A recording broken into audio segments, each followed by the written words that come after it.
What if I told you the device you're watching this on right now owes its existence to ideas dreamed up thousands of years ago? That the glow of your screen traces back to ancient astronomers tracking stars with bronze gears, or that the roads beneath your feet use secrets perfected by Roman engineers. We live surrounded by modern miracles, but peel back the layers and you'll find fingerprints of the past everywhere. Think about the last time you scribbled a note. That simple act connects you directly to scribes in ancient Egypt who first turned pulp into parchment. Or consider the plumbing in your home, a luxury made possible by aqueducts designed before the birth of Christ. These aren't just historical footnotes, they're living proof that genius never expires. Some of history's most brilliant inventions faded into obscurity, only to resurface centuries later as the foundation for our world. Take the Antikythera mechanism, a 2,000-year-old device so precise it could predict eclipses and track Olympic Games. When divers found it in a shipwreck off Greece, scientists assumed it couldn't possibly be ancient, yet this intricate bronze calculator predates modern clocks by over a millennium. Or consider Roman concrete, a material so durable that seawater actually makes it stronger, while our modern versions crumble after decades. What did these ancient builders know that we're still trying to rediscover? The answer lies in a truth we often forget. Innovation isn't just about moving forward, it's about listening to the whispers of the past. So how did these forgotten breakthroughs shape the technology we rely on today? Why do some ancient solutions still outperform our most advanced materials? This isn't just a story about old artifacts gathering dust in museums. It's about the unbroken chain of human creativity stretching across centuries. From the first time someone molded clay into a wheel to the algorithms powering your social media feed, every leap forward stands on the shoulders of ancient visionaries. Over the next few minutes, we'll unravel how ideas deemed obsolete became the hidden blueprints for our modern world, and why the next big technological revolution might already be waiting in the pages of history. The past isn't just prologue, it's the ultimate toolbox for the future. Buried beneath the waves for 2,000 years, the Antikythera mechanism sat silent until the day a diver's hand brushed against its corroded bronze gears in 1901. What they pulled from that shipwreck wasn't just another artifact, it was a puzzle that would rewrite history. Imagine a device no larger than a shoebox, packed with interlocking gears so precise they could track the moon's wobble, predict solar eclipses decades in advance, and even mark the dates of the ancient Olympic Games. This wasn't magic, it was engineering of such sophistication that historians initially refused to believe it belonged to the ancient world.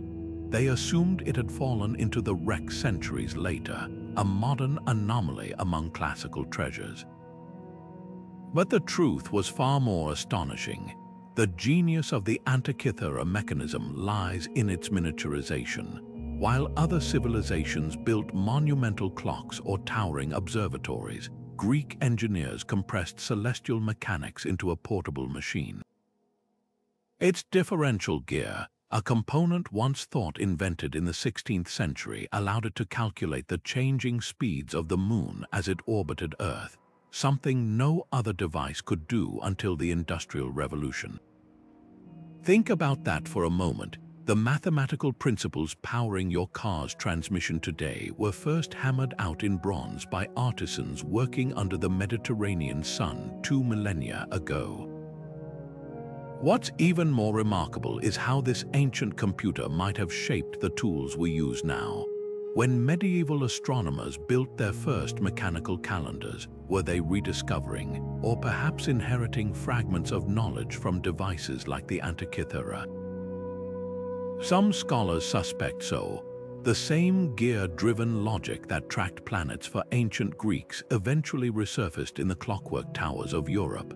then in Charles Babbage's 19th century analytical engine, often called the great-grandfather of modern computers. It's as if the thread of innovation snapped in antiquity, only to be retied centuries later. Yet the biggest mystery isn't how it worked, but why this technology vanished for over 1,000 years.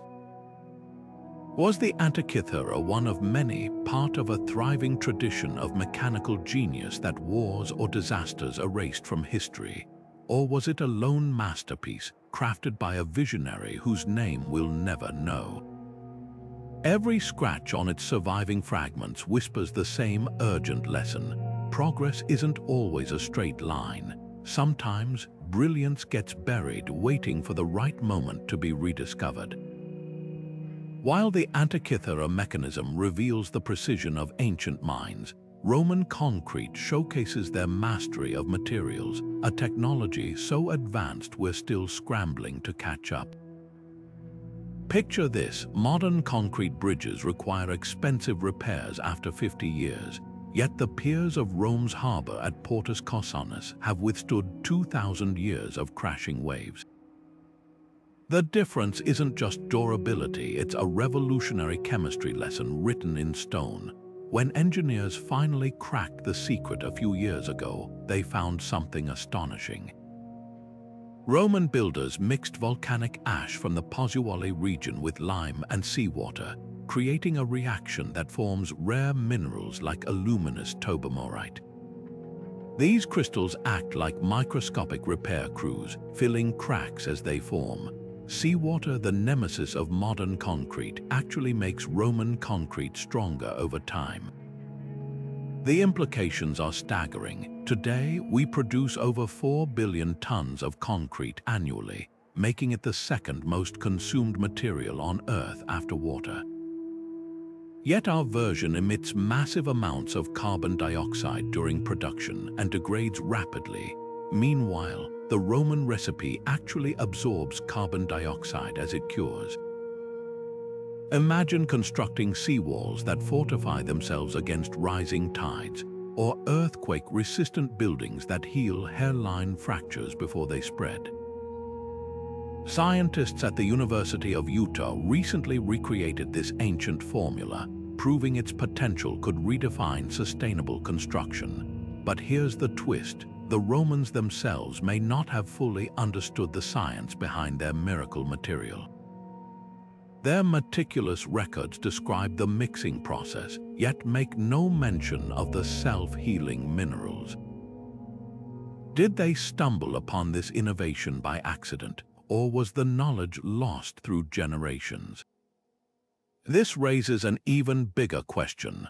What other construction secrets lie hidden in ancient ruins? The Pantheon's dome, still the world's largest unreinforced concrete dome after 19 centuries, uses progressively lighter aggregates at higher levels, a weight-saving technique modern engineers only perfected with computer modeling.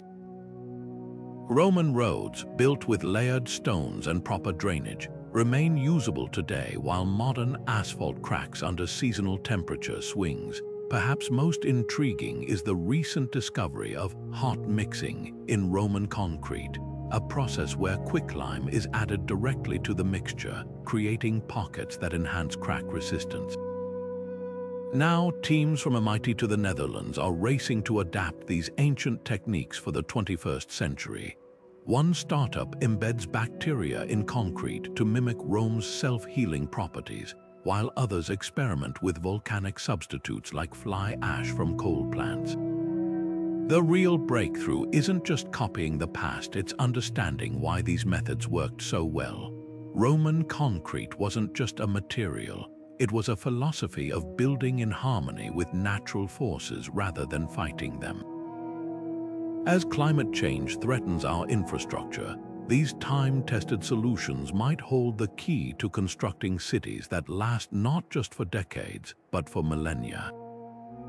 The irony is delicious. The future of construction may depend on reading the instruction manual written 2,000 years ago.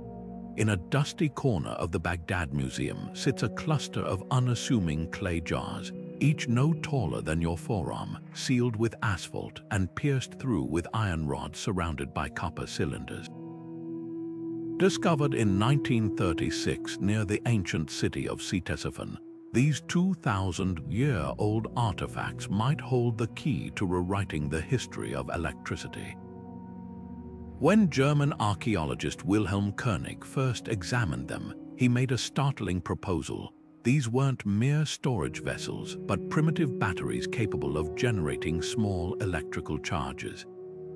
Fill one with vinegar or grape juice as an electrolyte, and the chemical reaction between the copper and iron could produce around 1 volt of electricity, not enough to power a light bulb, but sufficient to deliver a faint tingling shock. What's truly baffling is how these so-called Baghdad batteries predate Alessandro Volta's invention of the modern battery by nearly 1,800 years. Replicas built by researchers prove they work, sparking fierce debates about their purpose. Some suggest they were used for electroplating, coating objects with thin layers of gold or silver using electricity, a technique seen in intricate Mesopotamian jewelry. Others propose medicinal or ritual applications, perhaps delivering mild shocks as part of religious ceremonies. But here's where the mystery deepens. No wires or conductors have ever been found alongside them, leaving their true function shrouded in speculation. Skeptics argue they might have been simple storage containers for sacred scrolls, with the asphalt seals preventing moisture damage. Yet the presence of acidic residue in some jars hints at something more deliberate. Could ancient Mesopotamians have understood basic electrochemistry without the theoretical framework we take for granted? Consider this. While we credit Benjamin Franklin with harnessing electricity in the 18th century, texts from ancient Egypt describe electric fish being used to numb pain, proof that early civilizations recognized invisible forces long before they could explain them. The Baghdad batteries might represent a fleeting glimpse of experimentation, a technology stumbled upon but never fully developed. What makes these artifacts so captivating isn't just their potential function, but what they reveal about the nature of innovation. History isn't a straight path from primitive to advanced. It's a tangled web of discoveries, dead ends, and forgotten brilliance. Maybe these jars were batteries. Maybe they weren't, but their very existence forces us to question our assumptions about technological progress. If ancient cultures could harness electricity for niche purposes, what other scientific principles might they have explored? The Baghdad batteries don't just challenge our timeline, they remind us that curiosity is timeless and that some inventions wait centuries for their moment to shine. Picture a naval battle in the year 678, where the fate of an empire hangs in the balance. Arab warships surround Constantinople, their wooden hulls packed with warriors ready to storm the city's walls. Suddenly, Byzantine ships unleash jets of liquid fire that cling to the water's surface, igniting enemy vessels in an unstoppable inferno. This wasn't ordinary fire, it was Greek fire, a weapon so terrifying it saved the Byzantine Empire from annihilation. The secret of its creation was guarded like state treasure, known only to a handful of artisans and emperors. Even today, after centuries of analysis, modern scientists still can't perfectly replicate its deadly formula. What made Greek fire so revolutionary wasn't just its ability to burn on water, it was the delivery system. Byzantine engineers mounted pressurized bronze tubes on their ships, creating what might be history's first true flamethrowers. Contemporary accounts describe roaring blasts of flame shooting over 100 feet, propelled by some form of early pump mechanism. The effect was psychological as much as physical. Enemy sailors reportedly jumped overboard at the mere sight of the infamous siphonophores being wheeled into position. Modern forensic chemistry offers clues about what fueled this ancient superweapon. Analysis of charred remains from Byzantine shipwrecks suggests a volatile mix of crude petroleum from the Black Sea region, combined with quicklime, a compound that reacts violently with water, generating intense heat. Some historians propose additives like pine resin for stickiness or sulfur for toxic fumes, creating a medieval version of napalm. The real genius lay in the delivery. The Byzantines likely used a double-chambered system to keep the reactive components separate until ignition, preventing catastrophic accidents aboard their own ships.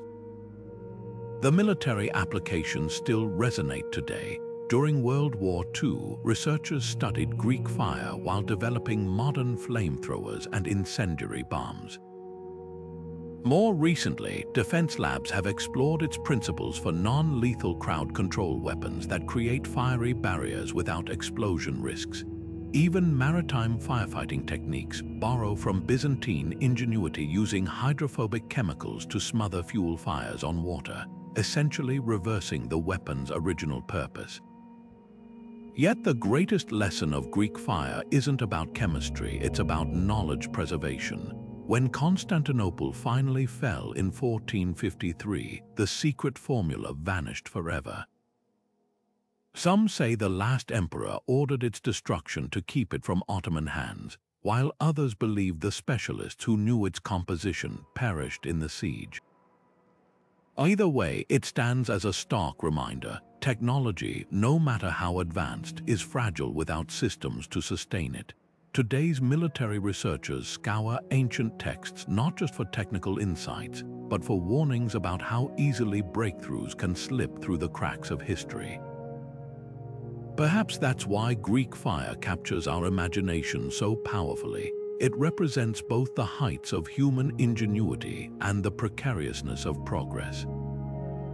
In those fleeting moments when Byzantine ships lit up the night sea, we catch a glimpse of what could have been: an alternate technological trajectory cut short by time's relentless march.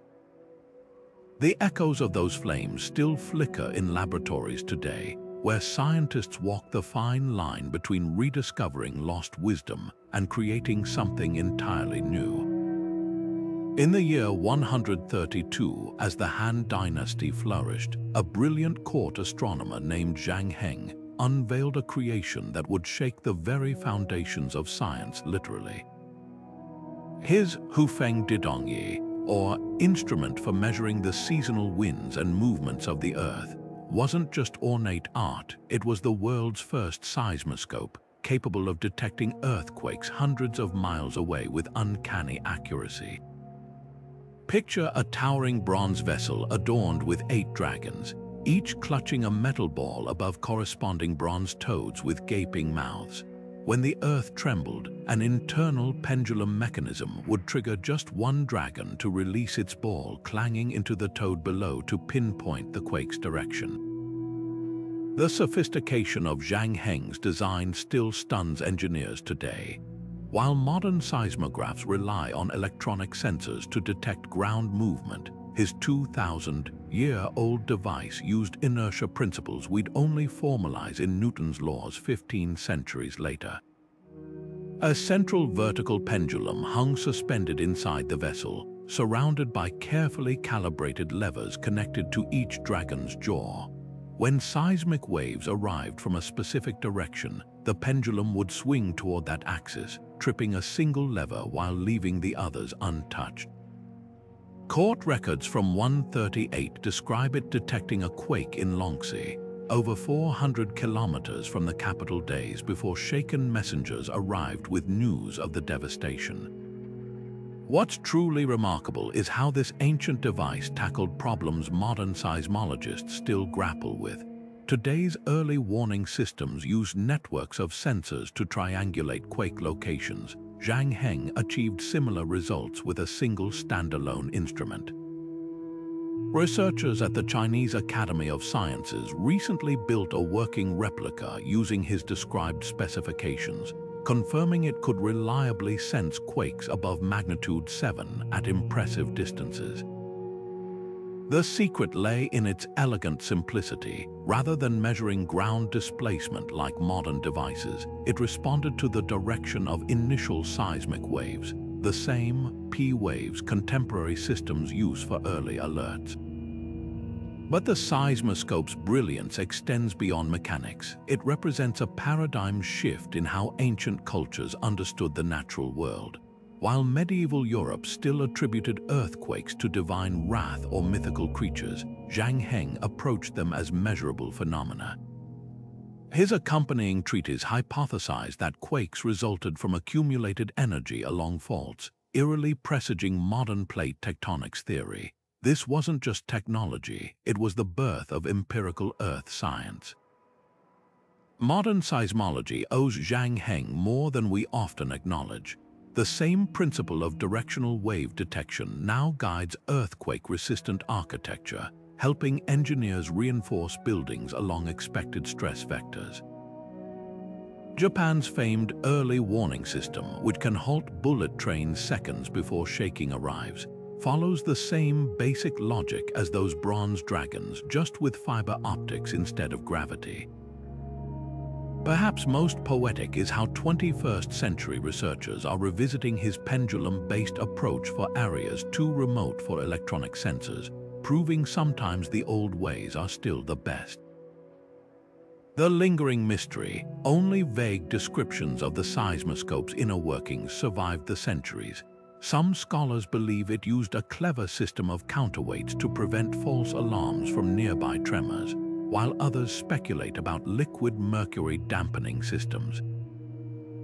What we do know is this: long before the Richter scale or moment magnitude calculations, an ancient scientist built a device that didn't just detect earthquakes, it taught humanity to listen to the whispers of the planet itself. In that quiet clang of bronze against bronze, we hear the first heartbeat of geophysics. When crusaders clashed with Muslim warriors during the medieval holy wars, one weapon struck terror into their hearts, not for its brutality, but for its impossible elegance. Damascus steel blades could reportedly slice clean through a knight's sword, yet bend 90 degrees without breaking, springing back to perfect straightness.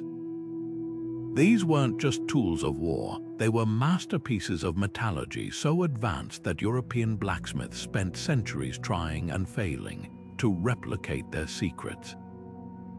The key lay in a forging process lost for nearly 500 years, one that modern scientists have only begun to unravel with cutting-edge nanotechnology. The magic of Damascus steel starts with its distinctive wavy surface pattern, resembling flowing water or rippling silk. Far from mere decoration, these bands reveal a microstructure of ultra-hard cementite particles woven through softer iron, creating a blade that's simultaneously flexible and razor-sharp. But the real breakthrough came from the ore itself, high-purity wood steel imported from southern India, packed with trace amounts of vanadium, molybdenum, and other rare elements. Ancient smiths would repeatedly heat, fold, and hammer this material, allowing carbon nanotubes to self-assemble within the metal, a nanotechnology feat we've only recently learned to intentionally recreate. What's astonishing is how these blacksmiths achieved such precision without understanding the atomic scale processes at work. Modern electron microscopy shows their blades contained carbon nanowires and even microscopic Damascus DNA, self-repeating patterns that gave the steel its legendary resilience. Researchers at Stanford discovered that the slow cooling process used in traditional forges encouraged these nanostructures to form naturally, something today's metallurgists attempt to mimic with precisely controlled furnaces. The implications stretch far beyond historical curiosity. Aerospace engineers now study Damascus steel's nanostructure to develop lighter, stronger alloys for spacecraft hulls. Medical researchers are experimenting with similar self-organizing metal matrices for flexible surgical tools that won't snap under pressure. Even the automotive industry has taken note. Tesla's battery researchers have explored Damascus-inspired nanostructures to prevent lithium-ion dendrite formation. Yet the greatest mystery remains why this technology vanished around 1750. Some blame the depletion of the original Indian ore deposits, while others point to the disruption of trade routes or the rise of gunpowder making swords obsolete. Whatever the cause, the loss was profound. European smiths attempting to reverse engineer Damascus blades often produced brittle imitations, their inferior steel contributing to the myth that medieval weapons were crude and heavy. Today's scientists walk a fascinating line between rediscovery and innovation. Laboratories from Germany to Japan use atom probe tomography to analyze surviving Damascus swords, while others employ AI to simulate thousands of possible forging sequences. The goal isn't just to recreate the past, it's to push beyond it. Recent breakthroughs include a titanium alloy that mimics Damascus steel's layered structure while being 50% lighter, and a ceramic composite with self-healing microchannels inspired by the blade's carbon nanotubes. Perhaps the most poetic twist is how this ancient technology is reshaping our future. The same principles that gave 12th century warriors an edge now guide the development of earthquake-resistant skyscrapers and flexible electronics. In Damascus steel, we find proof that the boundary between ancient craft and cutting-edge science is far thinner than we imagined, and that some innovations are so profound they refuse to stay buried. Imagine a machine so perfectly designed that after 22 centuries, it still spins in power plants from the Netherlands to Nevada, not as a museum piece, but as a working solution to modern energy challenges. The Archimedes screw, a helical pump attributed to the legendary Greek inventor, was originally created to bail water from ship hulls and irrigate fields. Today, its spiraling blades lift fish safely over dams, generate hydroelectricity without harming aquatic ecosystems, and even mix concrete in industrial plants. This isn't just longevity, it's proof that engineering elegance transcends time. The genius of the screw lies in its harmony with physics. Unlike modern pumps with complex valves and turbines, Archimedes' design uses a simple rotating spiral inside a tube.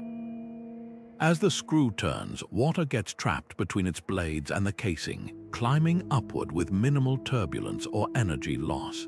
Tests show it moves water with nearly 80% efficiency, a figure that rivals many 20th century designs. But here's what ancient engineers couldn't have predicted. Their invention would become a green energy superstar. In Germany's Rhine Valley, reversed screws now capture the kinetic energy of flowing rivers, generating enough electricity to power thousands of homes without blocking fish migration. Dutch engineers have scaled them down to portable units that prevent flooding in urban areas, while California vineyards use solar-powered versions for drip irrigation. What makes the Archimedes screw truly revolutionary is its sustainability. Modern water pumps often shred fish or require expensive filtration systems. The screw's gentle motion, by contrast, lets salmon and eels pass through unharmed, a feature that's made it the gold standard for eco-friendly hydro projects. Researchers at the University of Southampton recently discovered another advantage. When used in reverse as a generator, it maintains high efficiency even at low water flows, unlike conventional turbines that stall below peak conditions. This could be a game changer for harnessing energy from slow-moving rivers and tides, turning previously unusable sites into power sources. The real question isn't why we still use the Archimedes screw, it's why we ever stopped innovating with it. For centuries, the design was relegated to farms and mines, dismissed as old technology during the Industrial Revolution's obsession with steam and steel. Now, as we confront climate change, ancient wisdom is getting a second look. Scottish engineers are testing screw arrays that generate power from ocean currents, while drought-stricken regions from Australia to Arizona deploy them for water recycling systems that lose zero liquid to evaporation. Even space agencies have taken notice prototype screws are being evaluated for managing fluids in lunar habitats, where reliability outweighs complexity. This resurgence forces us to reconsider what advanced technology really means. We've built particle accelerators and quantum computers, yet one of our most effective tools against water scarcity was sketched in the sand by a man born in 287 BC. Perhaps the next breakthrough isn't waiting in a lab, but hidden in the pages of an Alexandrian manuscript. From Roman aqueducts to Inca terrace farming, the past is littered with sustainable solutions we've yet to rediscover. The Archimedes screw isn't just a relic, it's a challenge daring us to match its timeless ingenuity. Deep in the jungles of Central America, where stone temples pierce the canopy, lies evidence of an astronomical tradition so precise it puts modern technology to shame. The Maya didn't just observe the stars, they calculated the orbit of Venus down to a 584-day cycle, a figure off by a mere 2 hours from today's measurements. Picture this: while medieval Europe still debated whether the Earth was flat, Mayan scribes were charting celestial movements across bark paper codices with a numerical system that included the concept of zero, a mathematical leap the Western world wouldn't make for another 900 years. What makes their achievements even more astonishing is the tools they lacked. Without telescopes, metal instruments, or even a wheel, Mayan astronomers tracked planetary cycles using nothing but shadow-casting rods and meticulously aligned temple windows. At Chichén Itzá, the El Caracol Observatory's narrow slots precisely frame Venus at key points in its orbit, turning architecture into a celestial calculator. Their long count calendar, which measures time in cycles spanning thousands of years, remains more accurate than the Gregorian calendar we use today, correcting for Earth's wobble in a way that modern leap years only approximate. NASA's interest in these ancient records isn't just academic. When researchers studied the Dresden Codex, one of 4 surviving Mayan manuscripts, they found detailed tables predicting solar eclipses and Venusian phases with spreadsheet-like precision. These aren't mystical prophecies, but rigorous mathematical models based on centuries of naked eye observation. Today's astronomers use these same codices to identify rare celestial events that might otherwise slip through the cracks of digital tracking. The Maya even accounted for the slight variance in Venus' synodic period, a refinement modern astronomers only achieved with atomic clocks. The real lesson here isn't about precision, it's about perspective. Where we see distant dots of light, the Maya saw a cosmic clockwork governing agriculture, warfare, and sacred rituals. Their Star Wars weren't science fiction, but carefully timed military campaigns launched when Venus reached specific positions. Farmers planted maize according to the Pleiades' heliacal rising, while architects oriented cities to mirror constellations. This wasn't just astronomy, it was a fully integrated science of time, space, and human activity. Modern cosmology is finally catching up to this holistic view. Researchers now study how Mayan observatories like Capon's Group E align with not just solstices, but also with the Milky Way's dark rift, a celestial feature contemporary astrophysics recognizes as the galactic center.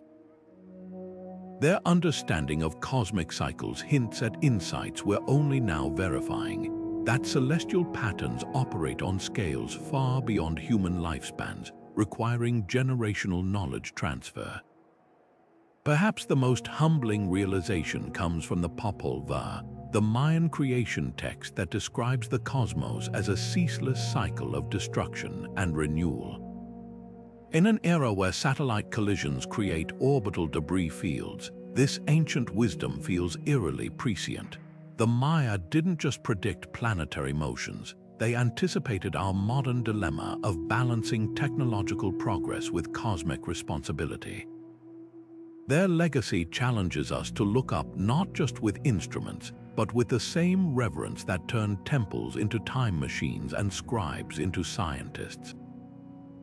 Imagine holding a goblet that transforms from jade green to blood red as light passes through it, not magic, but a 2,000-year-old demonstration of nanotechnology hiding in plain sight.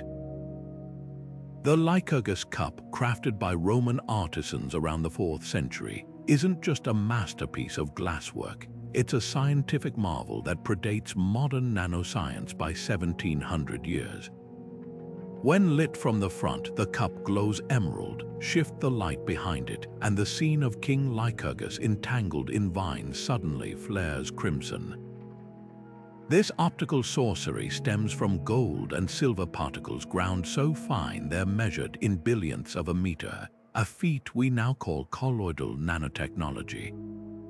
What's astonishing isn't just the cup's existence, but how it was made without any understanding of atomic theory.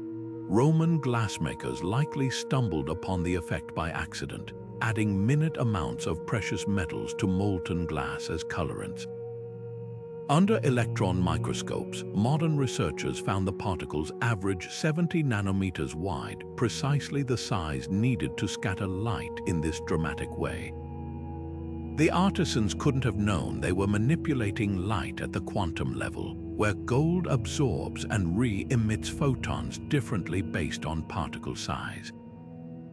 Yet their trial and error process achieved what today's labs accomplish with precision centrifuges and chemical stabilizers. The real shock came when 21st century scientists realized how closely this ancient technique mirrors cutting-edge medical diagnostics. Modern rapid COVID tests and pregnancy strips use gold nanoparticles in nearly identical ways, their color-changing properties detecting microscopic molecules. Cancer researchers now employ similar nanostructures to highlight tumors in MRI scans, while environmental engineers design sensors that flash red in the presence of heavy metals. The Lycurgus cup essentially functioned as a primitive chemical detector. Some scholars suspect its color shift may have been used to test for poisons in wine, making it the world's first biosensor. Why does this 4th century party trick matter today? Beyond its scientific foresight, the cup exposes a gap in our technological timeline. While medieval alchemists pursued gold's mythical properties, Romans had already harnessed its nanoscale potential, only to have the knowledge vanish with their empire. It wasn't until the 1950s that materials scientist Richard Feynman laid the theoretical groundwork for nanotechnology, unaware artisans had beaten him to the punch.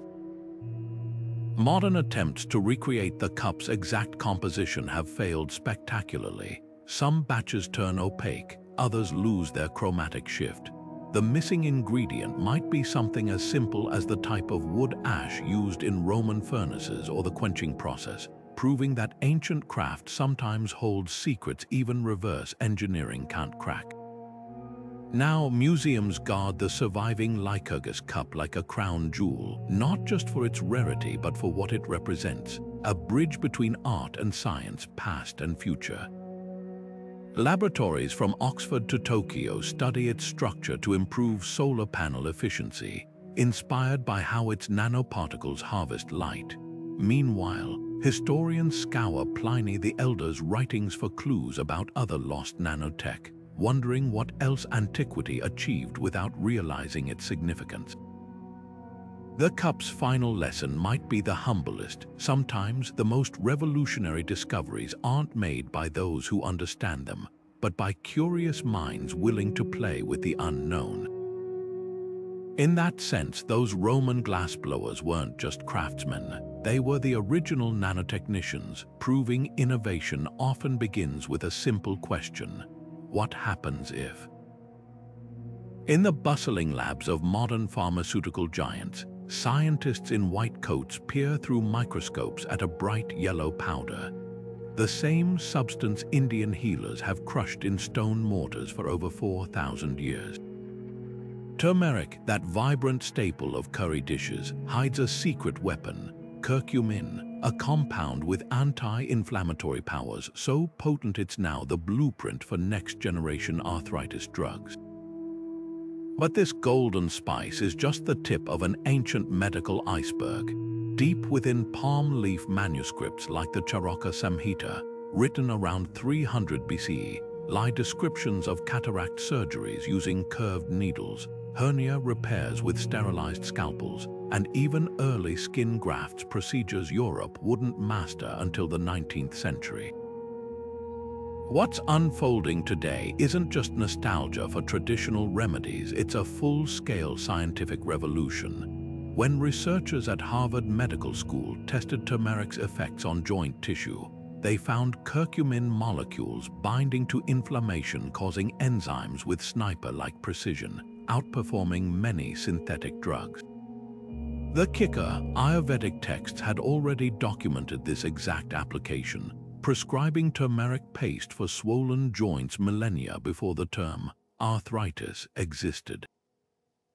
Now, drug companies are racing to tweak curcumin's molecular structure, creating patentable derivatives like CNB001 for Alzheimer's and BMC95 for Crohn's disease, all while crediting ancient Sanskrit texts in their research papers.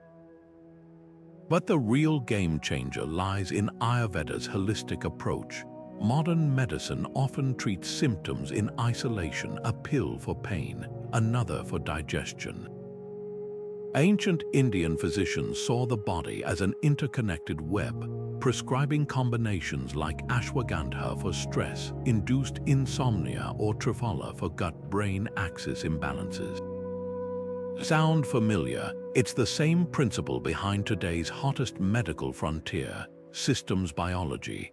Pharma companies now invest billions to replicate these synergies, like combining curcumin with black pepper's piperine, as Ayurveda always did, to boost absorption, a trick that recently birthed the blockbuster drug Mariva. The most startling validation comes from the operating room. Sushruta, the father of Indian surgery, described reconstructing noses using forehead skin flaps in 600 BCE, a technique now standard in modern plastic surgery. His texts detail over 120 surgical instruments, including probes eerily similar to today's laparoscopic tools. When German surgeons recently compared Sushruta's guidelines for intestinal anastomosis, reconnecting bowel segments with current methods, they found his silk suturing technique reduced infection rates by nearly 40%. No wonder medical schools from Johns Hopkins to Oxford now include Ayurvedic principles in their curricula. Yet for all these breakthroughs, the greatest treasure might still lie buried. Ancient texts mention mysterious substances like soma rasayana, elixirs said to enhance longevity, whose botanical identities remain hotly debated. Could one of these hold the key to slowing cellular aging or preventing neurodegeneration? Labs across the world are sifting through faded manuscripts, testing everything from Brahmi herbs memory, enhancing properties to neem's antiviral potential against dengue and Zika. The line between ancient wisdom and cutting-edge science has never been thinner or more promising. As billion-dollar companies mine these traditions, ethical questions arise. Who gets credit when a drug's formula appears in a 2,000-year-old text? Indian universities now partner with Big Pharma to ensure fair compensation, turning age-old home remedies into economic lifelines for rural communities. The irony is delicious. The future of medicine isn't just about inventing new molecules, but listening to grandmothers' recipes and scribes' careful notes. In Ayurveda's intricate balance of spices, herbs, and minerals, we're rediscovering a truth modern science often forgets. Sometimes the most advanced solutions were the patina of time. Rising like ancient sentinels above the rooftops of Yazd and other Persian cities, windcatchers aren't just architectural ornaments, they're masterclasses in passive cooling, perfected over 2,000 years ago. Picture a slender tower crowned with vertical slats, its interior divided into cleverly angled channels that harness even the faintest breeze. As desert winds brush against these structures, they're funneled downward into living spaces, flowing over subterranean pools of water or moist clay jars to drop temperatures by up to 20 degrees Fahrenheit, all without a single watt of electricity. This isn't just historical ingenuity, it's a blueprint for surviving our warming world. Modern engineers are only now grasping the full sophistication of these systems. The secret lies in the windcatcher's ability to manipulate air density. Hot, lighter air rises through one set of internal channels while cooler, denser air descends through others, creating a self-sustaining convection cycle. Some designs even incorporated canats, underground aqueducts, to enhance evaporation cooling, turning entire buildings into natural refrigerators. Researchers at the University of Cambridge recently modeled a windcatcher's airflow using computational fluid dynamics, stunned to find its efficiency rivals modern HVAC systems in arid climates. The kicker, it consumes zero energy and emits no greenhouse gases. Today, these ancient principles are being reborn in cutting-edge sustainable architecture.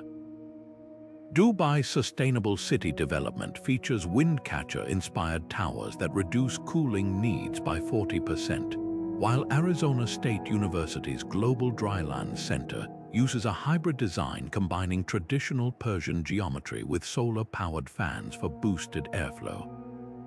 Even more revolutionary are the bio-windcatchers being tested in Morocco, where moisture-absorbing hydrogel coatings mimic the evaporative cooling of clay jars, eliminating the need for water entirely. But the real lesson isn't just about technology, it's about mindset, where we see scorching deserts as problems to overcome with brute force air conditioning. Persian architects saw opportunities to collaborate with nature. Their designs accounted for seasonal wind patterns, building orientation, and even the thermal mass of mud bricks to create holistic cooling ecosystems. This philosophy is sparking a paradigm shift in green design. Stanford's Y2E2 building now uses windcatcher principles in its ventilation system, saving 300,000 kilowatt-hours annually. Australian engineers have adapted the concept for data centers, where traditional cooling eats 60% of energy budgets. The most poetic twist comes from Iran itself, where centuries-old windcatchers still outperform modern AC units in historic districts. During power outages that cripple electric systems, these ancient towers keep interiors comfortable as they've done since Parthian times. As climate change intensifies, their relevance only grows. The United Nations estimates passive cooling strategies could slash global energy demand by 14% by 2050. Perhaps what's most humbling is how these structures embody sustainability in its purest form. No moving parts, no complex machinery, just an intimate understanding of physics and environment. In an era of smart thermostats and lithium-ion batteries, the answer to one of our greatest challenges might have been whispering through Persian towers all along. The next time you adjust your AC, consider this. The future of cooling might not lie in inventing new technologies, but in rediscovering the wisdom baked into sun-baked clay and desert winds. High in the Andes, where mist clings to ancient stone terraces, the Inca Empire built an accounting system so advanced it defies modern expectations without a single written word. Instead of ink and parchment, they used kippus, intricate arrangements of colored cotton and wool cords, each knotted in precise patterns that may have recorded everything from grain harvests to royal genealogies. To the untrained eye, these artifacts resemble tasseled decorations, but under scrutiny, they reveal a sophisticated data storage method some scholars compare to binary code. Imagine strands where each knot's position, type, and spacing conveys meaning, some arranged in clusters that eerily resemble the ones and zeros of early computer programming. The complexity of kippahs lies in their layered language. Primary chords branch into subsidiaries, with knots representing numerical values through a base 10 system, similar to how we use digits today. But recent breakthroughs suggest they encoded far more than numbers. At Harvard's Kipu database project, researchers discovered certain color sequences, and knot directions might signify names, places, or even narratives. One set of kippahs from the 16th century village of Recuay appears to mirror Spanish census documents, with chords corresponding to household counts and tribute payments. The implications are staggering. This could be the only known example of a three-dimensional writing system, where information exists not just in symbols, but in the physical relationships between chords. What makes kippahs truly revolutionary is their potential as a universal language. Unlike alphabets tied to specific tongues, knot-based recording could have transcended the Inca Empire's hundreds of dialects. Spanish chroniclers noted that runners carried kippahs across the empire's vast road network, suggesting they functioned as bureaucratic shorthand understandable from Ecuador to Chile. Modern programmers see parallels with today's data visualizations where color, position, and clustering convey complex information at a glance. Some theorize kippahs even employed recursive structures akin to modern algorithms, with subsidiary chords acting like nested subroutines in code. Yet the full story remains tantalizingly out of reach. Of the roughly 1,000 surviving kippahs, only about 60% have been deciphered as numerical records. The rest may hold poetry, laws, or histories we can't yet read. At the University of St. Andrews, mathematicians are training machine learning algorithms to detect patterns across collections, hoping to crack what human eyes have missed. Their most promising lead comes from a village near Lima, where elderly residents still use simplified kippahs for livestock tracking, proof that this technology never fully disappeared. The burning question isn't just what kippahs say, but what their existence reveals about innovation. While Europe clung to parchment and quills, the Incas engineered a system immune to water damage, compact enough for portability, and scalable from simple tallies to intricate records. In an age drowning in digital data, there's poetic justice in looking back to a civilization that mastered information density without electricity. Every twisted strand whispers the same truth. Progress isn't always linear, and sometimes the future wears the guise of the past. Legend whispers of Viking mariners crossing the North Atlantic under dense cloud cover, their wooden longships guided not by compasses, which they didn't yet possess, but by glowing crystals held aloft. These weren't mystical talismans, but precision tools now known as sunstones, mentioned in medieval texts like the 13th century Rodolf's Thotter. Recent experiments reveal their startling practicality. Certain transparent minerals like Iceland spar, a form of calcite, can filter polarized sunlight even when the sun itself is completely obscured. By rotating the crystal until its double image aligns, sailors could pinpoint the sun's position with an accuracy within 5 degrees, enough to navigate from Norway to Newfoundland without ever seeing the horizon. The physics behind this ancient trick is deceptively simple. Sunlight scattering through the atmosphere becomes polarized, creating subtle patterns invisible to the naked eye. Iceland spar splits this light into 2 beams due to its unique birefringent properties. When rotated correctly, the crystal's twin images equalize in brightness, revealing the sun's hidden azimuth.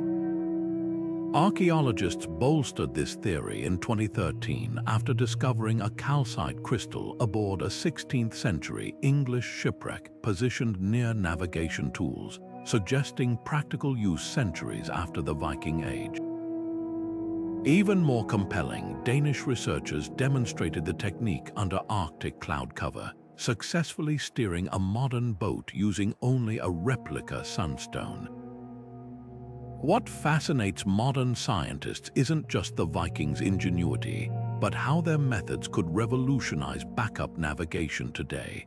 Commercial pilots training at Embry-Riddle Aeronautical University now study sunstone principles as a failsafe if GPS systems fail. The European Space Agency has explored calcite's potential for spacecraft orientation during interstellar dust storms where star trackers falter. Even smartphones may soon harness this ancient wisdom. Engineers at Aalto University developed a polymer film mimicking Iceland Spa's light filtering properties, potentially enabling compass-free navigation apps. Yet the deeper lesson lies in how myths and science intertwine. For years, sunstones were dismissed as folklore until physics proved their feasibility. Similar Viking navigation aids mentioned in sagas like horizon boards that measured star angles or sun compasses using shadow-casting gnomon sticks have also been validated experimentally. These weren't primitive guesses but sophisticated adaptations to an environment where fog and winter darkness could last weeks.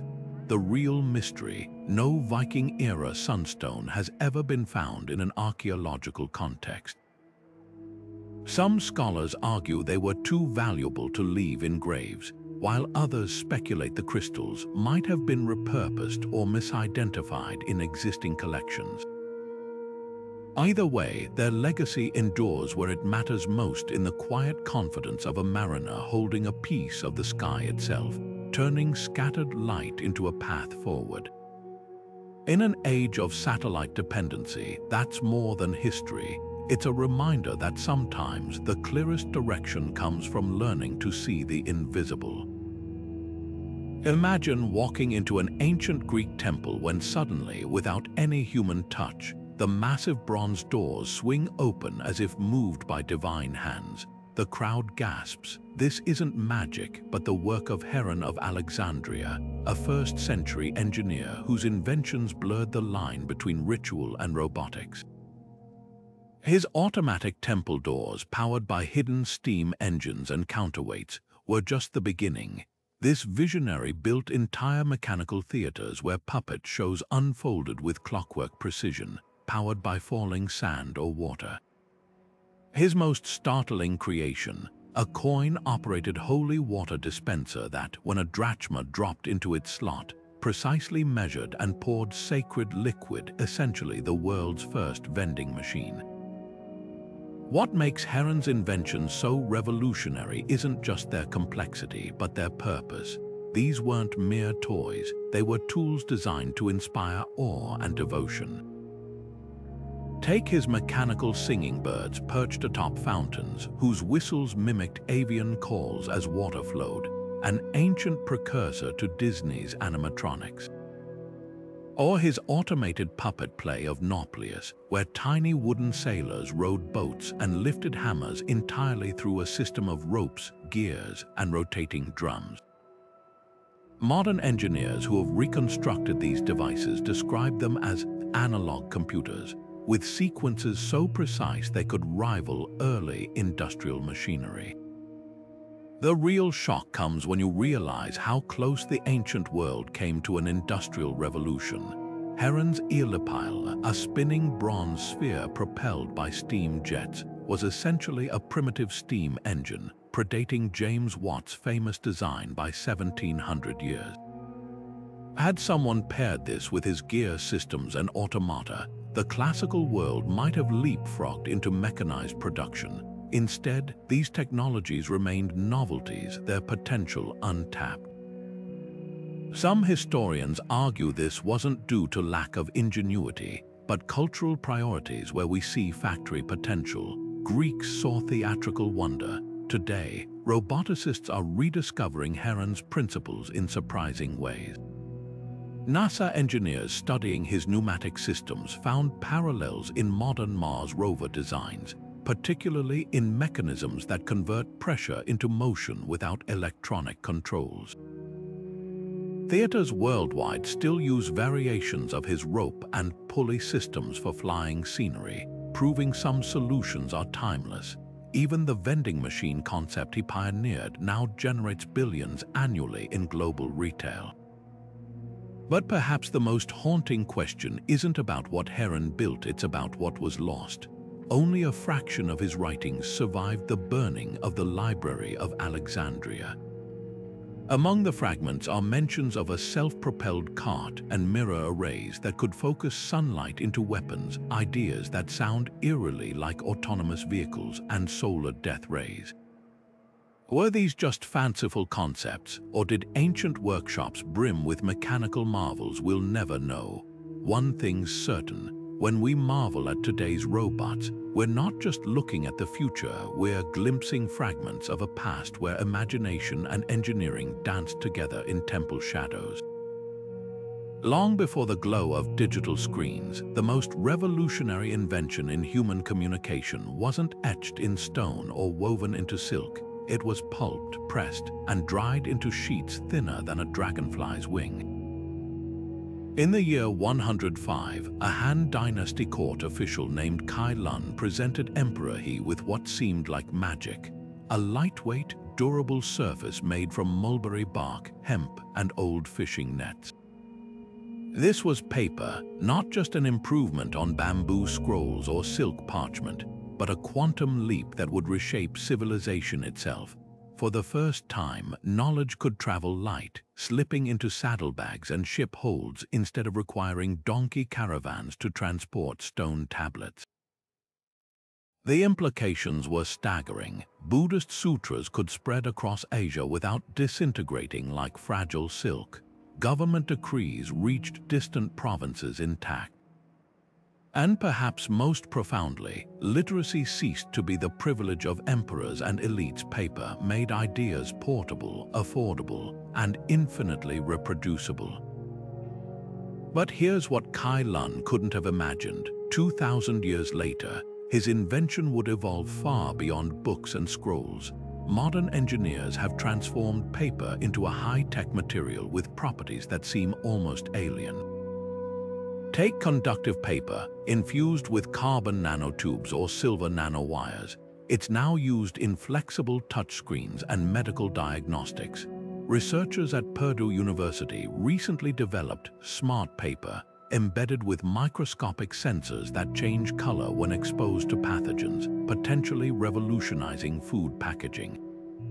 Even more astonishing are paper-based batteries, where cellulose fibers serve as scaffolds for energy-storing materials, creating disposable power sources for emergency equipment. The magic lies in paper's structure. Under an electron microscope, its fibrous network resembles a three-dimensional highway system, perfect for trapping particles in air filters or wicking fluids in diagnostic tests. During the COVID pandemic, rapid antigen tests relied on nitrocellulose paper, a direct descendant of ancient Chinese techniques. Meanwhile, architects are rediscovering paper's structural potential. Compressed cellulose panels now reinforce some eco-friendly buildings with strength comparable to plywood, while Japanese designers have created waterproof paper textiles durable enough for outerwear. Perhaps paper's greatest modern metamorphosis is happening in electronics. Companies like Samsung and LG invest millions in ultra-thin paper-like displays that bend without cracking, a concept rooted in traditional paper's flexibility. Scientists in Sweden have even developed power paper that stores electricity like a battery, using cellulose nanofibers coated with conductive polymers. Imagine rolling up your tablet like a newspaper or slapping a paper-thin solar panel onto a tent during a camping trip. These innovations trace straight back to Kai Lun's workshop, where the alchemy of plant fibers and water first created a surface humble enough for grocery lists yet profound enough to transmit sacred texts across continents. The real lesson of paper isn't just about material science, it's about accessibility. Just as it democratized knowledge in ancient China, today's paper tech promises breakthroughs in affordable healthcare and sustainable energy. Indian hospitals already use paper-based diagnostic tests that cost pennies, while Kenyan schools deploy paper microscopes for science education in remote villages. In an age obsessed with silicon and graphene, the quiet genius of pulped plant fibers endures, proving that the most revolutionary technologies aren't always the flashiest sometimes. They're the ones we've been walking past on bookshelves and desks for centuries.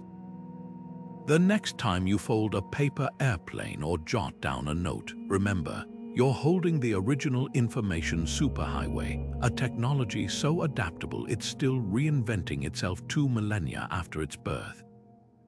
Beneath the tires of modern cars and the weight of 21st century trucks lies an engineering marvel older than the Colosseum itself, Roman roads. These weren't just dirt paths hardened by footsteps, but meticulously designed highways built to last millennia. Picture a cross-section. At the base, a layer of packed earth reinforced with wooden piles, followed by crushed stone mixed with lime mortar, then gravel bound with clay, and finally, interlocking slabs of volcanic rock fitted together like puzzle pieces. This wasn't just construction, it was geological alchemy, transforming loose soil into surfaces so durable that some stretches remain usable 2,000 years later. The secret to their longevity wasn't just materials but mindset. Roman engineers treated roads as living systems, designing them to breathe and adapt. Central cambering, a slight upward curve, allowed rainwater to drain into roadside trenches, preventing erosion. Unlike modern asphalt that cracks under freeze-thaw cycles, the gaps between stone slabs absorbed expansion and contraction. Even their routing displayed genius. Rather than going straight over hills, Roman roads wound along contours to reduce gradient, a principle still used in alpine highway engineering today. When archaeologists uncovered a well-preserved section near Pompeii, they found wheel ruts spaced consistently at 4 feet 8 inches apart, the same standard width as modern railroad tracks and spacecraft cargo bays, hinting at an unbroken chain of logistical thinking from ox carts to SpaceX. What's truly astonishing is how these roads became the internet of antiquity. The famous saying, "All roads lead to Rome," wasn't just poetic. It reflected an empire-wide network spanning 53,000 miles, complete with roadside inns and milestone markers equivalent to today's highway signage. Couriers could travel up to 50 miles a day thanks to standardized rest stations, a system that inspired the U.S. Postal Service's original routes. Modern transportation hubs like London and Paris began as Roman waypoints, their street grids still following ancient axes. Even the word highway traces back to the Latin via alter, meaning highway, referring to roads built above surrounding terrain for visibility and drainage. Today's civil engineers are relearning Roman lessons the hard way. After analyzing samples from the Via Appia, MIT researchers discovered the mortar contained volcanic ash with self-healing properties similar to Roman concrete, microscopic crystals that fill cracks over time. This finding sparked experiments with adding volcanic additives to modern asphalt mixes. Meanwhile, Dutch engineers have revived the Roman technique of pavement banking, where roads slant slightly toward drainage channels, reducing hydroplaning accidents by 30% compared to flat surfaces. Even the layered construction method, now called macadam, after its 19th century rediscoverer, is essentially a Roman innovation repackaged for the industrial age. But perhaps the most enduring legacy lies beneath our feet. Next time you drive past a highway crew repairing potholes for the 3rd time in a decade, consider this. The Roman road outside your Airbnb in Spain has needed zero maintenance since the reign of Trajan. In an era of crumbling infrastructure and temporary fixes, these ancient builders left us more than stone paths. They left a challenge. How do we construct not just for our lifetimes, but for civilizations yet unborn? The answer might be written in the grooves of worn basalt, waiting for us to read it anew. For 50,000 years, while modern cities rose and fell across other continents, Aboriginal Australians perfected an art that might just hold the key to our wildfire crisis today. Picture the scene. Instead of fleeing uncontrollable flames, indigenous firekeepers walked calmly through the bush, lighting small, low-intensity fires in precise mosaic patterns. These weren't acts of destruction, but of renewal, cool burns that cleared dry undergrowth while leaving mature trees unharmed, creating natural fire breaks that prevented catastrophic blazes for generations. Now, as climate change turns forests into tinderboxes, scientists are racing to decode these ancient techniques before it's too late. The genius of Aboriginal fire management lies in its deep ecological intimacy. Unlike modern fire suppression strategies that treat all flames as enemies, indigenous practitioners timed burns to the life cycles of plants and animals. They read the land like a calendar, igniting fires after wet seasons when vegetation was moist enough to burn slowly, or when certain seeds needed heat to germinate. Kangaroo grass would sprout lush and green within weeks, attracting game for hunting. Fire-sensitive species thrived in unburnt patches left deliberately between flames. The result, a landscape sculpted to resist the very megafires that now dominate headlines. Modern fire agencies are finally catching up. After Victoria's Black Saturday fires in 2009 killed 173 people, officials turned to Aboriginal elders in desperation. Satellite comparisons tell the story. National parks managed with traditional methods suffer 60% less severe fire damage than those using conventional approaches. The secret isn't just the burns themselves, but their frequency. Where modern crews might conduct hazard reduction burns every 5 to 10 years, Aboriginal firekeepers burned the same area every 1 to 3 years in smaller, targeted patches. This constant, gentle touch kept fuel loads low without the ecological shock of rare but devastating infernos. The implications stretch far beyond Australia. California's forestry chiefs now consult Aboriginal elders after realizing their own suppression policies created dense, fire-prone thickets. Researchers at Stanford have identified parallels between indigenous Australian techniques and the fire practices of Native American tribes like the Yurok, who similarly used frequent low burns to maintain healthy forests. Even the Amazon's Kayapo people practiced controlled burns to enrich soils, a stark contrast to today's deforestation-fueled wildfires. What makes these traditional methods so revolutionary isn't just their effectiveness, but their holistic vision. Aboriginal firekeepers don't just prevent disasters, they cultivate biodiversity.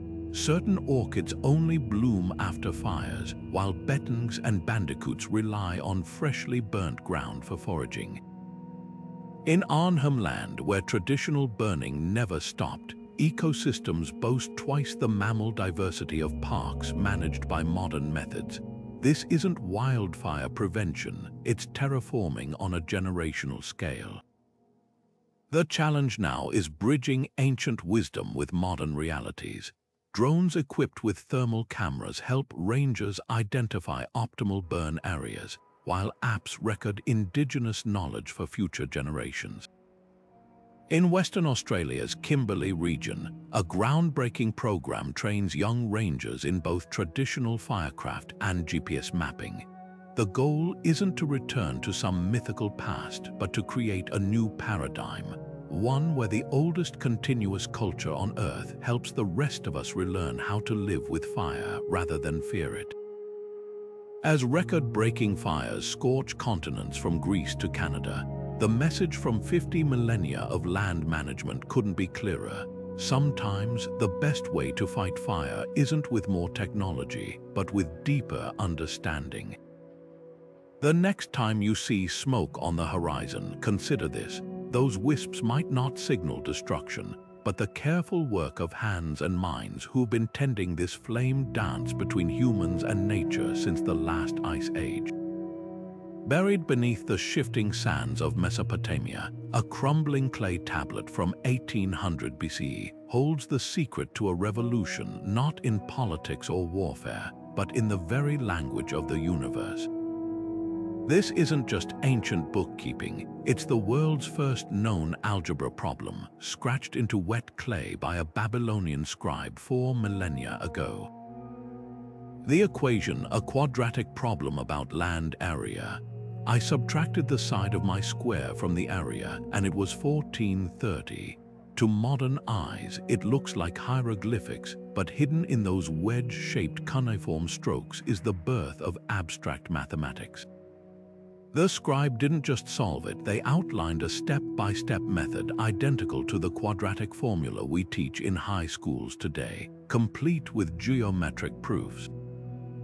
What's truly staggering is how advanced their system was. While Egyptians were still using brute force arithmetic for pyramid measurements, Babylonian mathematicians had developed something far more powerful, the concept of variables. They manipulated unknowns they called length and width, with rules eerily similar to our modern algebraic notation. Tablets from the Louvre's collection reveal they even worked with cubic equations and understood the Pythagorean theorem 1,000 years before Pythagoras was born. Their secret weapon, a base 60 numbering system that gave them fractions far more precise than Egyptian unit fractions or Roman numerals. This ancient numbering scheme echoes through time in ways you experience daily. Every time you check a clock, you're counting in Babylonian, 60 seconds in a minute, 60 minutes in an hour, a direct inheritance from their sexagesimal system. Even our circles, 360 degrees, trace back to their celestial calculations. Modern astronomers still use base 60 for celestial coordinates, while your GPS relies on it for latitude and longitude. The Babylonians chose 60 because it's divisible by so many numbers: 2, 3, 4, 5, 6, 10, 12, 15, 20, and 30, making mental math breathtakingly efficient. But here's where their genius becomes unsettling. Yale's Babylonian collection holds a tablet labeled Plimpton 322 that lists Pythagorean triples, sets of numbers that satisfy a squared plus b squared equals c squared, arranged in order of decreasing angle. This isn't just a random list, it's a trigonometric table more accurate than anything Europe would produce until the Renaissance. How did they compute these values without calculators or decimal points? The answer lies in their obsessive record-keeping and a knack for pattern recognition we're only beginning to appreciate. The real mystery isn't how they did it, but why this mathematical sophistication didn't lead to an industrial revolution. Unlike Greek mathematics focused on philosophy and proofs, Babylonian math was intensely practical, used for everything from calculating interest rates to predicting crop yields.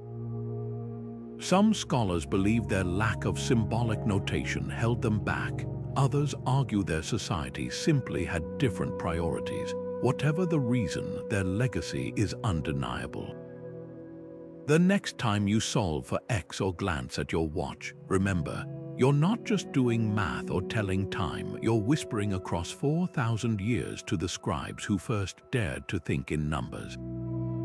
In the golden palaces of ancient Egypt, where pharaohs ruled and pyramids pierced the sky, one of history's most surprising medical breakthroughs wasn't stored in a healer's pouch. It was worn on the faces of nobles and commoners alike. Thick black coal eyeliner, applied with ritual precision along the waterline, did more than accentuate eyes. It functioned as a sophisticated antibacterial treatment, blending beauty with biochemistry in ways modern science is only beginning to understand. Archaeologists analyzing cosmetic pots from Tutankhamun's tomb made a startling discovery. Many contained galena, a lead-based mineral that produced coal's signature dark pigment. At first glance, this seems like a deadly choice. We know lead poisoning can cause severe health issues. Yet recent studies reveal these cosmetics were carefully formulated with just enough lead to stimulate the immune system without causing toxicity, creating a protective barrier against eye infections rampant in the Nile's marshy environment. The brilliance of Egyptian cosmetics lies in their unintended medicinal benefits. When researchers at France's Sinares recreated ancient coal recipes, they found lead compounds triggered the production of nitric oxide in skin cells, a molecule that boosts the body's defense against bacteria. In a region where trachoma, a blinding bacterial infection, was endemic, this daily makeup ritual may have saved countless from vision loss. Even more fascinating, some coal samples contained crushed malachite, a copper-based mineral with proven antifungal properties, suggesting Egyptians empirically discovered antimicrobial chemistry millennia before germ theory existed. Modern dermatologists now study these formulations for inspiration in treating conditions like blepharitis, where conventional antibiotics often fail. But the real shock came when scientists examined coal's optical properties. The same thick eyeliner that adorned Nefertiti's iconic bust also functioned as natural sunglasses. By reducing glare from the desert sun, it improved vision in bright conditions, a trick later adopted by early 20th century explorers and modern athletes who blackened their cheeks under their eyes. NASA even experimented with similar dark pigments to protect astronauts' vision from solar radiation. Today, this ancient wisdom is experiencing a renaissance in unexpected places. Biomedical engineers are developing lead-based nanoparticles for targeted drug delivery, inspired by coal's ability to safely interact with delicate tissues. Meanwhile, cosmetic companies are reformulating eyeliners with synthetic versions of malachite and galena to create products that beautify while fighting irritation. The irony is profound. A practice once dismissed as primitive adornment turns out to be a masterclass in preventative medicine. Perhaps the most poignant lesson lies in how these discoveries reshape our view of history. The Egyptians didn't just stumble upon these effects, they refined them over centuries, passing down recipes through generations of artisans. Their coal jars weren't mere vanity items, but early pharmaceutical vessels, their contents as meticulously balanced as any modern prescription. In those smoky black lines tracing the contours of ancient eyes, we find proof that the boundary between science and art has always been fluid, and that sometimes the most advanced solutions wear the guise of tradition. Long before fiber optic cables crisscrossed the ocean floor, another network pulsed with the lifeblood of civilization. The Silk Road wasn't just a path for camels carrying silks and spices, but the original information superhighway. Picture this, a Mongolian horseman riding hard across the steppe, his saddlebags stuffed with more than just goods. They held Buddhist sutras printed on paper from China, Persian star charts detailing constellations unseen in Europe, and medical texts from Baghdad blending Greek and Indian wisdom. This was globalization in its purest form, not just the exchange of objects, but the collision of ideas that would redefine entire societies. The real magic happened at way stations like Samarkand and Dunhuang, where languages, religions, and technologies mixed in bustling marketplaces. Chinese papermaking techniques traveled west to Arab scholars, who perfected it into the parchment that would preserve classical knowledge through Europe's dark ages. Meanwhile, Central Asian mathematicians absorbed Indian numerals, including the revolutionary concept of zero, and transmitted them to the Islamic world, where they'd eventually become the Arabic numerals we use today. Even culinary traditions blended along these routes. Noodles from China met durum wheat from the Mediterranean, birthing pasta traditions from Italy to Persia. Perhaps no invention illustrates this cross-pollination better than gunpowder. Originally a Taoist alchemist's failed attempt at immortality in 9th century China, the formula traveled west with Mongol traders. By the 13th century, Arab chemists had refined it into military applications, which European crusaders then reverse-engineered. The result? A cascade of innovations from fireworks to firearms that reshaped warfare worldwide, all because one accidental discovery couldn't be contained by borders. The parallels to our digital age are uncanny. Just as social media algorithms spread memes today, Silk Road merchants disseminated technologies along predictable cultural vectors. Printing followed paper's path westward, with movable type appearing in Korea centuries before Gutenberg. Astrolabes for navigation evolved through iterations from Greek to Islamic to European hands, each culture adding improvements like modern open-source software. Even fashion trends flowed along these routes. Byzantine silk patterns showing up in Japanese kimonos, Persian dyes coloring Viking burial shrouds. Today's global supply chains are just high-speed versions of these ancient networks.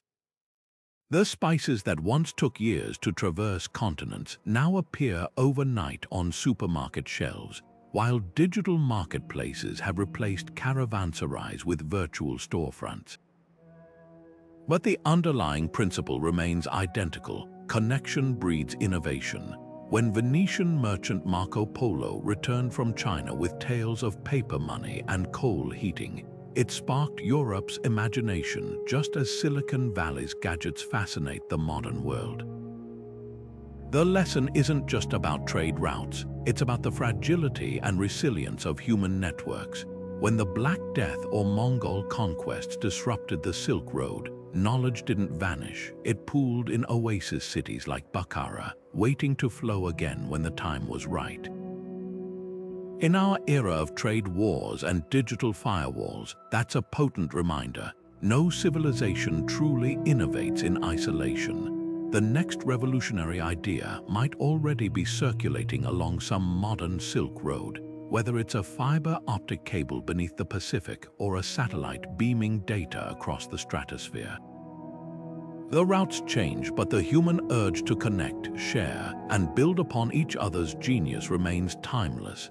Deep in the steamy jungles of Mesoamerica, where jaguars prowled and pyramids pierced the canopy, the Olmec civilization cracked a secret that would elude European scientists for millennia: how to turn sticky tree sap into bouncing rubber.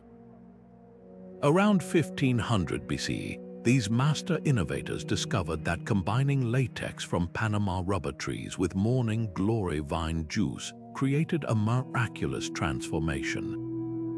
The resulting material wasn't just waterproof and durable, it could leap into the air with a vitality that must have seemed supernatural. Archaeologists excavating Olmec sites like El Manotti have found rubber balls dating back to 1600 BC, some still retaining their springy resilience after 3,000 years in swampy tombs. The process these ancient chemists developed was shockingly sophisticated. By heating the latex vine juice mixture at precise temperatures, they achieved a primitive form of vulcanization, the same process Charles Goodyear patented in 1844.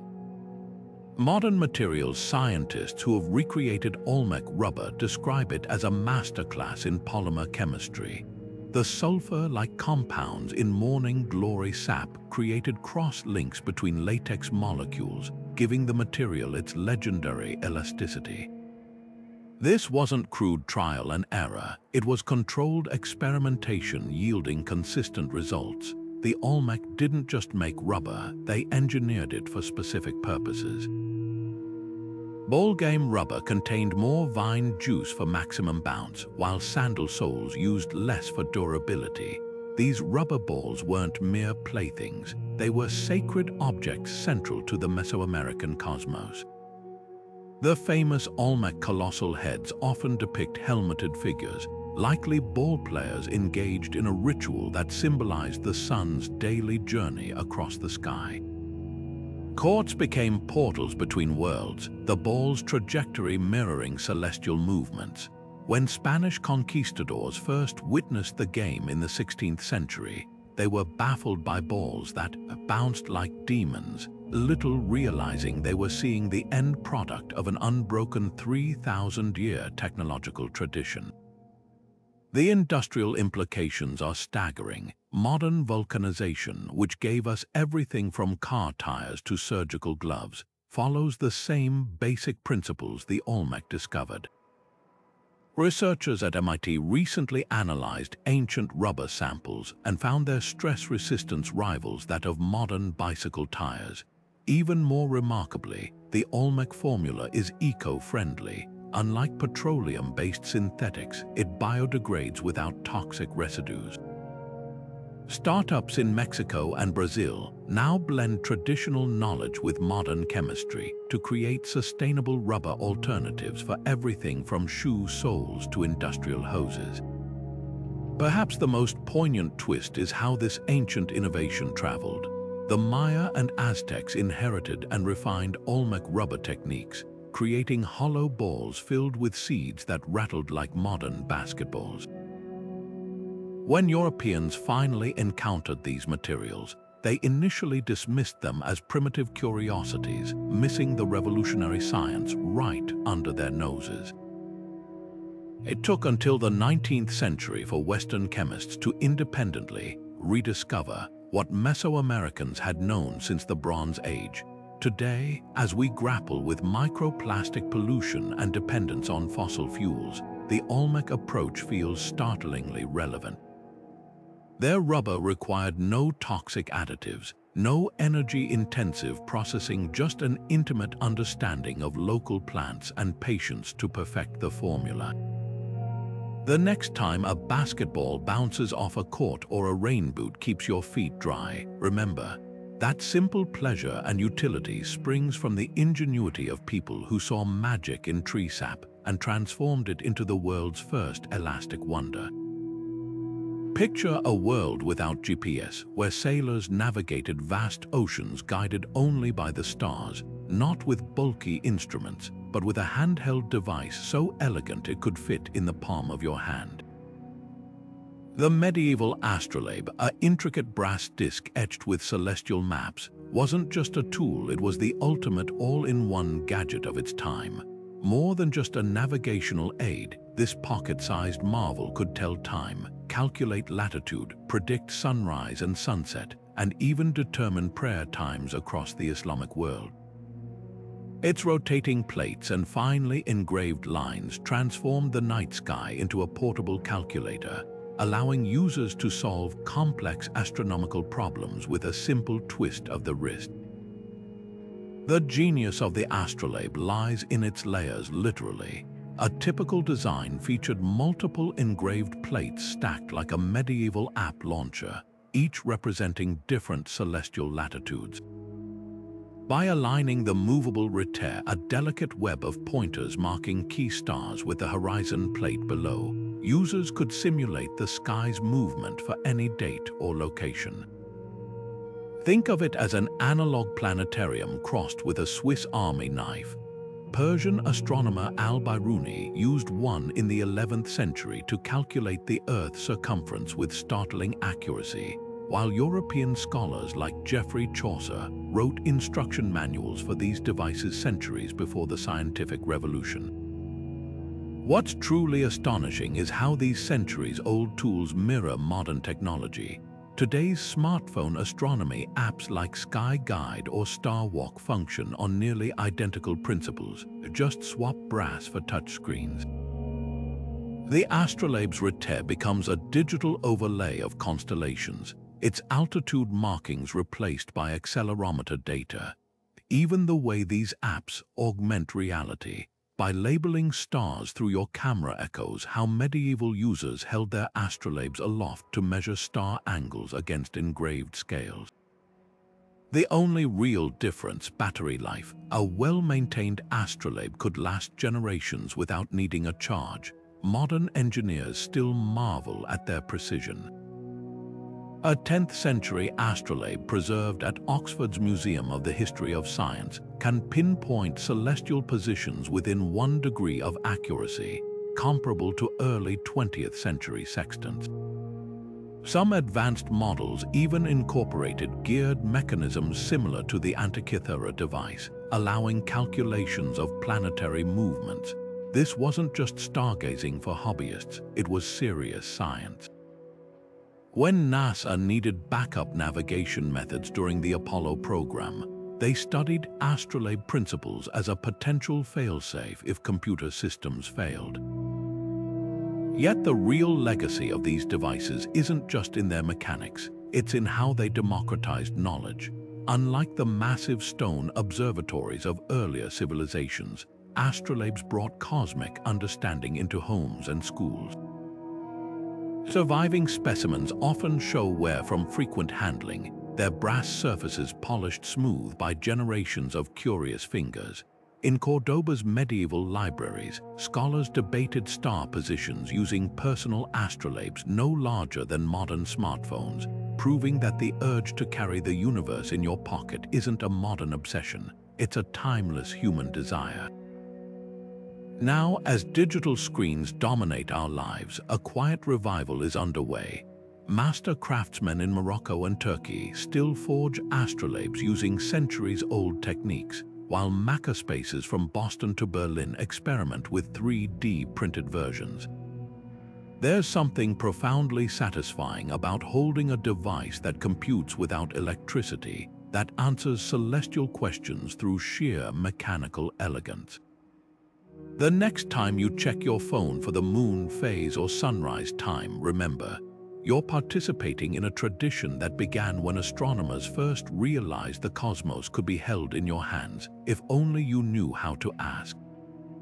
Long before the term sustainable agriculture entered modern textbooks, Native American farmers had perfected a system so harmonious it practically sang with ecological wisdom.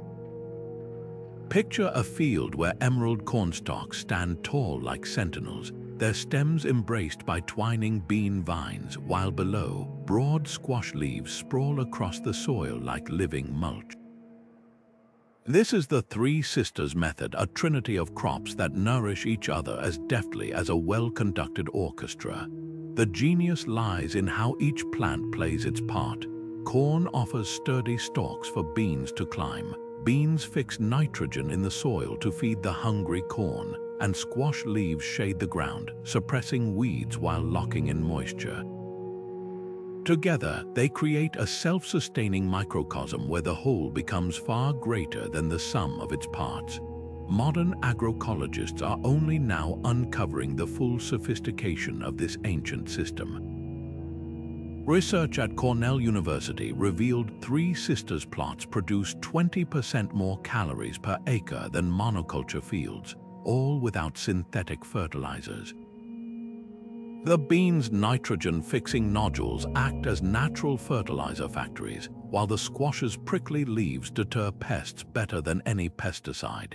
Even the planting geometry shows intentional design. Seeds were traditionally sown in circular mounds that channel rainwater toward roots, a technique now mimicked in precision irrigation systems.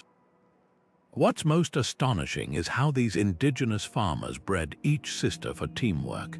The corn varieties grow thick stalks to support bean vines, while the beans evolved shallow roots to avoid competing with corn's deeper systems. Coevolution shaped by human hands over millennia. The implications for our agricultural future are profound. As industrial farming depletes topsoil and climate change disrupts growing seasons, the Three Sisters offer a resilient alternative.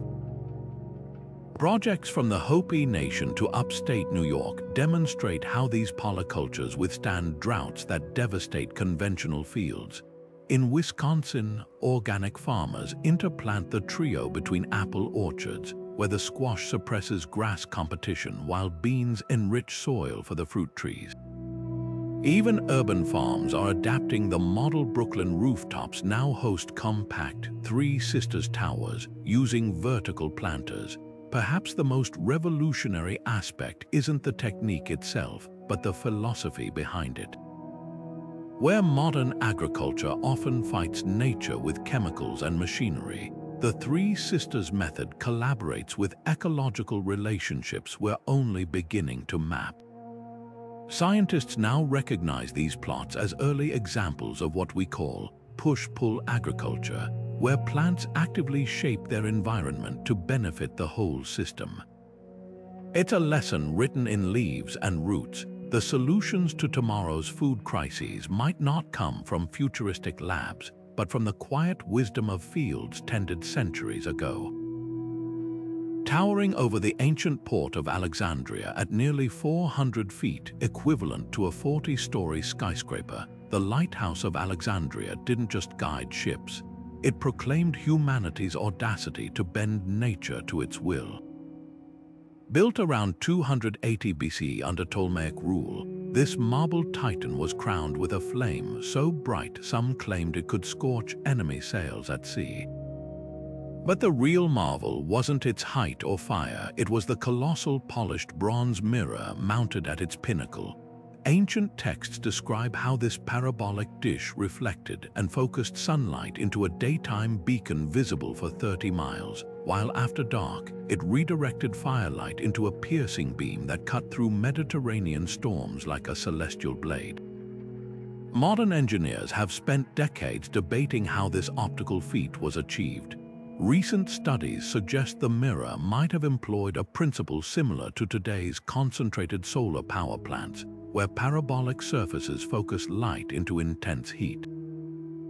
A reconstruction by the University of Alexandria found that even a crude bronze reflector could amplify a flame's visibility exponentially, especially if paired with the lighthouse's elevated position. The same physics now powers everything from lighthouse Fresnel lenses to the precision lasers used in eye surgery. When researchers at Caltech studied historical accounts of the mirror's burning ray, they realized the description matched the behavior of focused infrared radiation, a phenomenon we now harness in industrial cutting lasers. The lighthouse's influence didn't stop at illumination. Its innovative foundation, built on a man-made island using hydraulic concrete that hardened underwater, became the blueprint for offshore construction.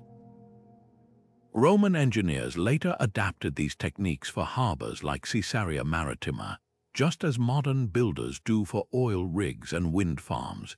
Even the structure's triple-tiered design, square base, octagonal midsection, cylindrical top, reveals an early understanding of wind resistance. In 2018, a team from Cambridge University demonstrated how this configuration reduced wind stress by nearly 40% compared to uniform towers, explaining why it stood for over 16 centuries before succumbing to earthquakes. Perhaps most striking is how the lighthouse's legacy endures in unexpected places. The same reflective principles that guided ancient mariners now focus radio waves in satellite dishes and concentrate light in fiber optic cables. Its signal fire concept evolved into the rhythmic flashes of modern navigation buoys, while its status as a communal safeguard inspired the very idea of publicly funded infrastructure. The lighthouse didn't just shine light, it illuminated a path toward collective responsibility, proving that technology's highest purpose isn't just innovation, but protection. Today, as divers explore the submerged ruins of the pharaohs and 3D modelers digitally resurrect its grandeur, the lighthouse whispers a challenge across millennia. How many of our modern wonders will still inspire awe 2,000 years from now? Its stones may lie beneath the sea, but its light still flickers in every beam that pierces the darkness, guiding us toward horizons both literal and imagined. Beneath the golden sands of Mesopotamia, where the Tigris and Euphrates rivers once nourished the world's first cities, archaeologists uncovered something unexpected, not weapons or treasure, but delicate clay vessels stained with the ghostly residues of ancient perfumes. These weren't simple flower waters. Analysis revealed complex chemical signatures matching modern distillation techniques. The discovery rewrote history, proving that 4,000 years ago, perfumers in places like Taputi Balekalam's workshop were already mastering organic chemistry long before the term existed. The process these early alchemists developed was astonishingly sophisticated. Clay tablets from 1800 BC describe heating fragrant woods and flowers in water, then capturing the evaporated oils in wool, a primitive but effective form of steam distillation. Recent gas chromatography of residues from a Mesopotamian flask identified over 30 distinct compounds, including benzyl alcohol and cinnamaldehyde, showing they could isolate specific aromatic molecules. This wasn't crude experimentation, it was systematic science. The famous Ninhursag's breath perfume, mentioned in cuneiform texts, required precise temperature control to extract vanilla-like tones from the seldom used orris root, demonstrating an intimate understanding of plant chemistry. What's truly remarkable is how these techniques echo through modern fragrance labs.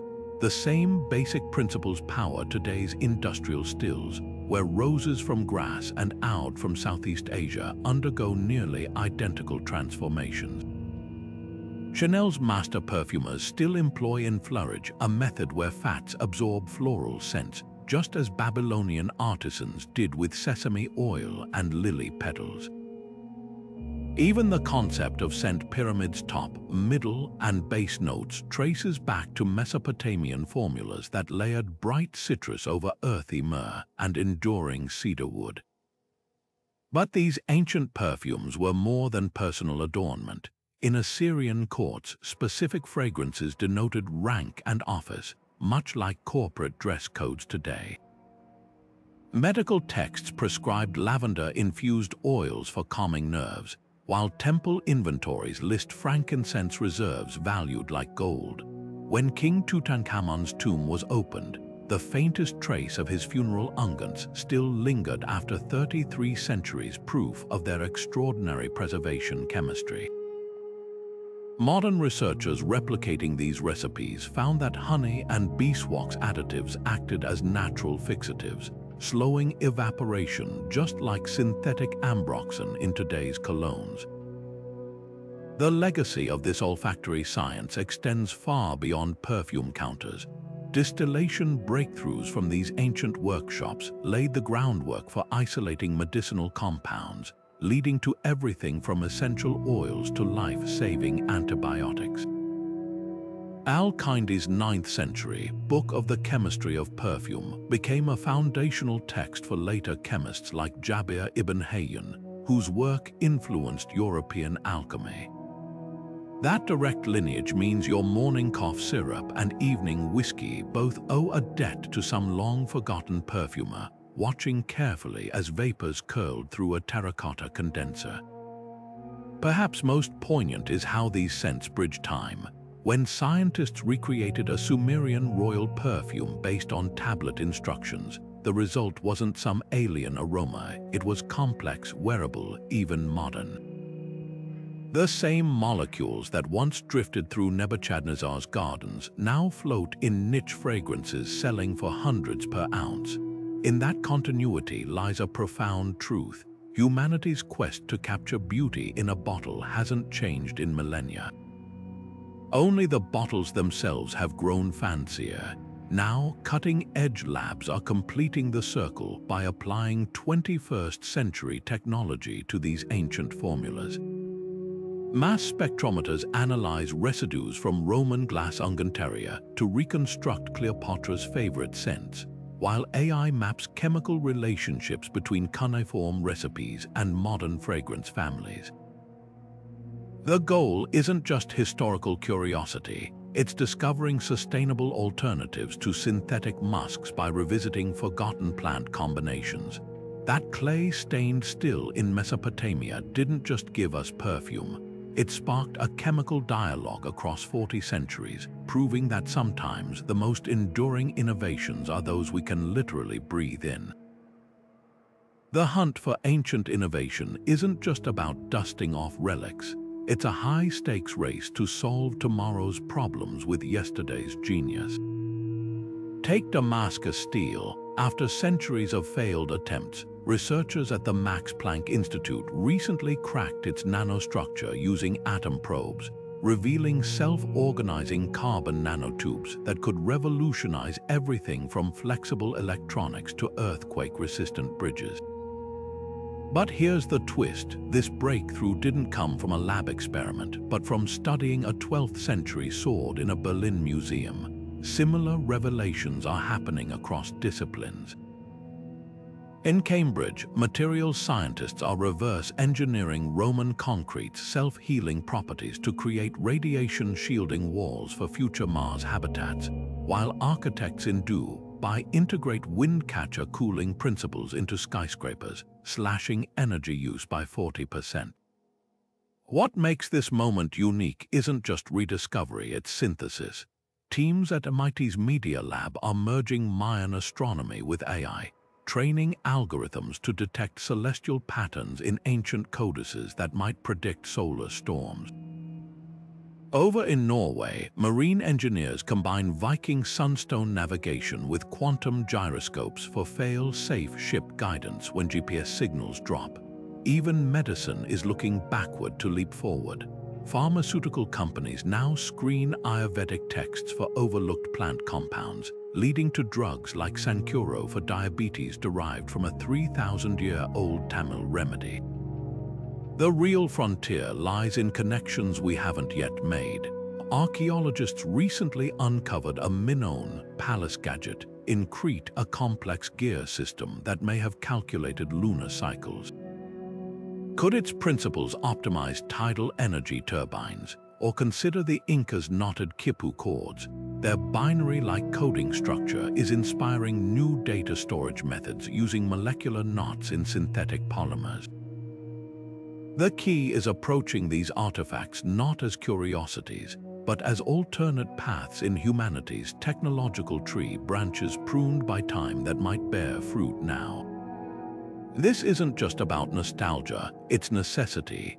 As climate change accelerates, ancient solutions offer proven sustainability. Indigenous Australian fire management techniques are preventing megafires in California, while Babylonian shadow irrigation methods using buried clay pots to slowly release water are reviving arid farms in sub-Saharan Africa. Even space agencies are taking notes. NASA lunar habitat designs incorporate Pueblo Indian passive cooling techniques tested over millennia in desert climates.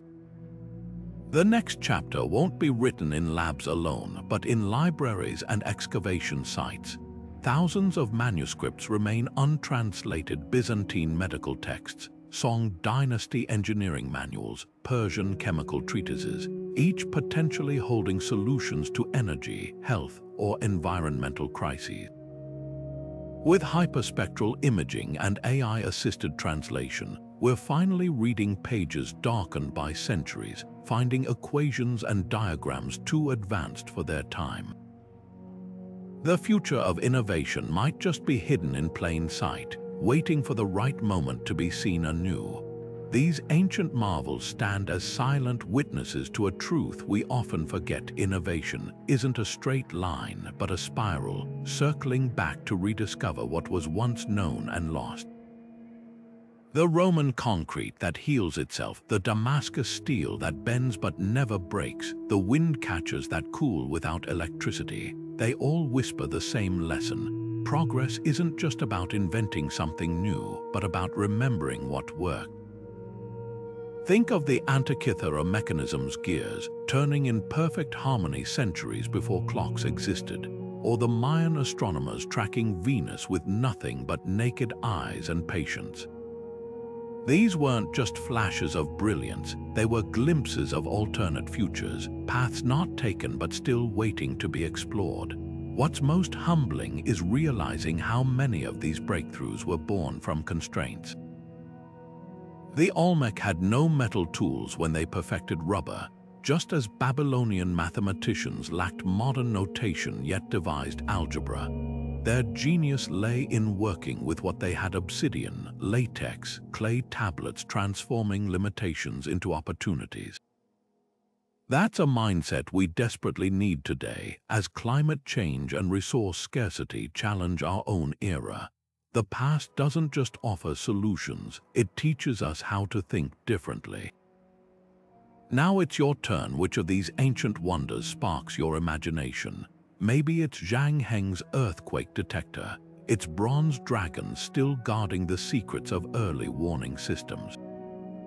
Or perhaps the Baghdad batteries, hinting at forgotten experiments with electricity. Drop your favorite in the comments below. We'd love to hear what connects with you. And if you've enjoyed this journey from obscurity to legend, hit that subscribe button to join us as we keep unearthing history's hidden blueprints. The next video might just reveal an invention older than the pyramids that's quietly shaping your daily life. Until then, keep looking backward. It's the best way to see what's